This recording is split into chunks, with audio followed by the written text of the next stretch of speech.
What's your favorite behind the scenes story or fun fact from a movie? While looking for a tattered coat for the character playing the wizard in The Wizard of Oz, a costume assistant bought one from a second-hand store. When the actor put the coat on, he turned the pocket inside out. Written in the pocket was the name L. Frank Baum, who is the author of The Wizard of Oz books. Baum's widow later identified the coat as actually having belonged to her husband. The actors of Saving Private Ryan were put through basic training before filming. Except Matt Damon, so that the other actors would build some sort of unconscious resentment towards his character. The military guy training them really got into it. He nicknamed them all Maggot, ran them for several miles a day, fed them food that looked like dog shit, had them sleep outside in freezing weather, etc. It really was a condensed version of boot camp. After a couple of days of absolute hell, the cast was saying, okay, we get it, and they talked about bailing. But Tom Hanks convinced everyone to see it through to the end. For that, Hanks was promoted to Maggot number 1. Edit for hyperbole. When writing To Kill a Mockingbird, Harper Lee based Atticus off her father. When the movie was being filmed, she was invited on set. During a scene with Gregory Peck playing Atticus, she broke down in tears. When Gregory asked why, it was because he reminded her so much of her father. She then gave him a pocket watch that had belonged to her father. He wore that pocket watch to the Oscars that year. I found out that throughout the entire Harry Potter movie series, J.K. Rowling had confided in Alan Rickman that Snape was madly in love with Lily Potter. Alan Rickman was the only person she revealed this information to, in order for Alan Rickman to portray Snape's treatment of Harry genuinely. When filming Groundhog Day, Bill Murray was asked to hire an assistant to act as a buffer between him and the studio. He deliberately hired a deaf mute who could only communicate in Native American Sign Language. Not really mind-blowing, but I thought it was funny. When they filmed parts of The Dark Knight in the neighborhood where I was living in Chicago at the time, they put flyers up on all the nearby buildings to announce that they would be filming on certain dates.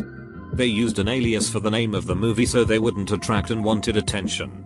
The alias was Rory's First Kiss. An Interview with a Vampire. In the night park scene where Brad Pitt and Tom Cruise are walking, a trench was built for Pitt to walk in so that it would appear that the actors were the same height. In LOTR The Two Towers, when Aragorn kicks the helmet in the scene with a burning pile of orcs and Uruk-hai, he actually broke two toes, so that scream was more than just acting. Same when Boromir got hit with all those arrows. He's dead now. During the boat scene in Willy Wonka and the Chocolate Factory, you know, the one where spiders crawl on people's faces, a few of the cast members genuinely got scared because they thought Gene Wilder had gone insane. Gene Wilder said that he would only do the film if Wonka first appeared on screen coming out of the factory hobbling with a cane, only to then lose it and do a somersault. Mark Hamill was incredibly lonely during the filming of The Empire Strikes Back. He has just a handful of mostly brief scenes with other actual human actors. In fact, I think you can count them pretty easily. 1. Recovering from the Wampa attack on Hoth. 2. The attack on the Atard walkers, barely counts, he had a gunner behind him. Briefly. 3. The fight with Vader on Bespin. 4. Recovering post-fight on the rebel ship with Leia and the droids. Virtually every other scene he has in that movie he was interacting with either puppets, Yoda, R2-D2, people in full body suits, Wampa, or special effects, Spirit of Ben Kenobi. He related that during the Dagobah scenes, he would be on the large swamp set and Frank Oz was obviously below him controlling Yoda. Whenever they took a break, Frank would remove himself from Yoda and the puppet would unceremoniously slump over, dead looking. The crew also somehow seemed to vanish almost immediately. So he was left in the middle of this huge swamp set all by himself, feeling forgotten. Every time I watch Empire now, I think about poor only Mark Hamill. In the Harry Potter series, Tom Felton, Draco Malfoy, had to have his robe pockets sewn shut, because otherwise he would have been sneaking food on set. On a related note, Dan Radcliffe had a habit of drumming with his wand and broke upwards of 10 wands on set. When filming Singing in the Rain, Gene Kelly would yell and curse at Debbie Reynolds because she would mess up the dance scenes and cause filming to go longer. It was one of her first movies and she was very young. One day, he got so frustrated, he insulted her dancing, and she ran off set, hid under a piano and cried. Someone roaming around MGM found her, and when she told him that she was having trouble with her dance steps, he helped her out with them. The guy who helped her was Fred Astaire. Paper Street. The street Tyler Durden's house is on. In Fight Club doesn't exist. Paper streets are streets that city planners lay out but never develop. In Fight Club the house is on Paper Street due to the nature of Tyler Durden. To be more precise, map makers used to put fake streets, even whole towns sometimes, on maps. This was so if they found another map with that fake street on, they'd know someone had copied their map. Arnold Schwarzenegger's commentary on Total Recall. It's a semi-illiterate recount on the movie with focus on how nice some of the actors' bobs were looking. It's not just Schwarzenegger, it's Paul Verhoeven too. The Austrian and Dutch accents mixed together are amazing. It's the greatest DVD commentary ever made. The whole time, Verhoeven is like describing why they did this or that, and Schwarzy is like, oh yeah, I hit him really hard in the face, and he fell down. Haha. Yes. The scene in Raiders of the Lost Ark when Indy is facing down that huge dude spinning a sword like a Cuisinart, but rather than even get into the fight, Indy pulls his Smith & Wesson 1917 and shoots. Truth is that Harrison Ford was sick with the flu and didn't want to face a day of shooting and reshooting and reshooting the scene, so he did an on-scene rewrite. And it's a pretty cool scene. The bank heist and subsequent escape scene from Heath is so good and realistic that it is used as a training video for armed forces as a how to withdraw under enemy fire. Michael Mann goes to great lengths to show proper gun usage and handling in movies. Trigger discipline. Proper loading. I seem to remember that Colin Farrell would be able to reload as fast as the fastest guys in law enforcement. David Prowse, who was physically Darth Vader but not his voice, only found out that he was playing Luke's father after the release of Empire Strikes Back. He had been given the line was no. Obi-Wan killed your father. Even Mark Hamill only found out a few minutes before shooting to try and keep the spoiler as secret as possible. Offset. The cast of Avengers would gather together to hang out by sending the text assemble. I think the version I've heard is that they always hung out at bars after filming, and Clark Gregg said how one night he received a text message from Chris Evans that just said assemble. Clark has gone on to say it was the best message he ever received. In Apollo 13, when Tom Hanks, playing astronaut Jim Lovell, steps off the boat, he is saluted by a Navy admiral. That Navy admiral is the real Gim Lovell, Navy captain. Lovell was offered a part as admiral, but he said that he retired a captain, and that's what he would play. Sean Connery beat up a gangster on the set of one of his films. From Wikipedia. In 1958 he had a major role in the melodrama Another Time, Another Place, 1958, as a British reporter named Mark Trevor, caught in a love affair opposite Lana Turner and Barry Sullivan. During filming, star Lana Turner's possessive gangster boyfriend, Johnny Stompanato, who was visiting from Los Angeles, believed she was having an affair with Connery. He stormed onto the set and pointed a gun at Connery, only to have Connery disarm him and knock him flat on his back. Stompanato was banned from the set. Connery later recounted that he had to lie low for a while after receiving threats from men linked to Stompanato's boss, Mickey Cohen.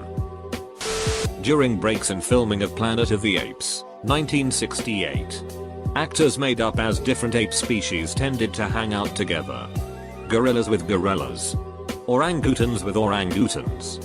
Chimps with chimps. It wasn't required. It just naturally happened.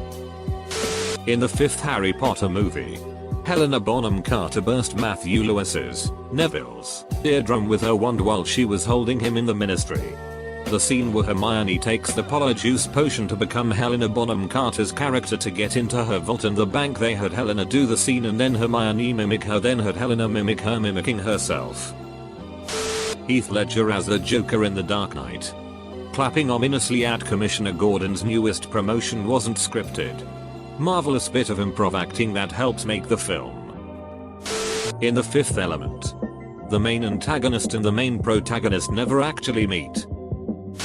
The movie Armageddon has more factual errors than it has minutes. It has so many, in fact, that it is used by NASA as a training exercise for employees. Duck. I'm late to the party. However, when shooting the Neutron movie, I guess there was some malfunction with the camera equipment. So all workers were left with nothing to do for about 2 hours in the middle of the night. Cue an awesome rave performed by Daft Punk. I would have loved to be there. Edit, for the haters. Here's the article. When they were getting ready to film Taxi Driver, Robert De Niro would take Jodie Foster out to dinner to get acquainted. Sometimes they wouldn't even talk. But De Niro thought it was important that they were comfortable being around each other. I also just realized that Jodie Foster was only 12 when they shot that film. Some of the cast of Predator were made to have handlers on set at all times to stop them from fighting each other. There's an R2-D2 action figure attached to the bottom of the alien ship in Close Encounters of the Third Kind.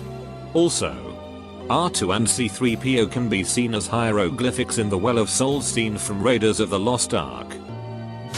In The Wizard of Oz, when Dorothy and the Scarecrow are in the forest where they find the Tin Man, there is a peacock walking around behind them.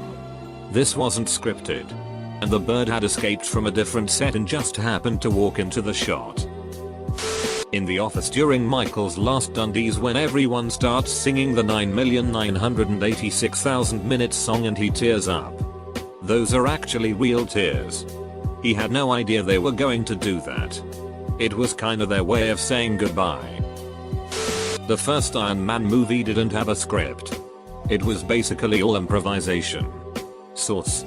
Stupid question because I don't know how the business works, but why the hell would Hollywood greenlight such a high budget movie like that?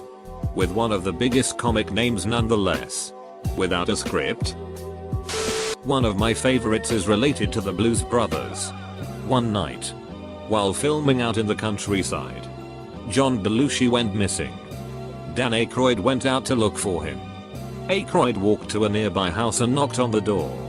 A man opened the door and before Aykroyd could say anything, the man smiled and said, "You're looking for John Belushi, aren't you?" Aykroyd walked into the house to see Belushi sleeping on a couch. The man explained that Belushi had invited himself in, asked for a sandwich and a glass of milk, then crashed on the couch. After that, Aykroyd dubbed Belushi as America's guest. James Earl Jones and Madge Sinclair play Mufasa and Sarah B in The Lion King.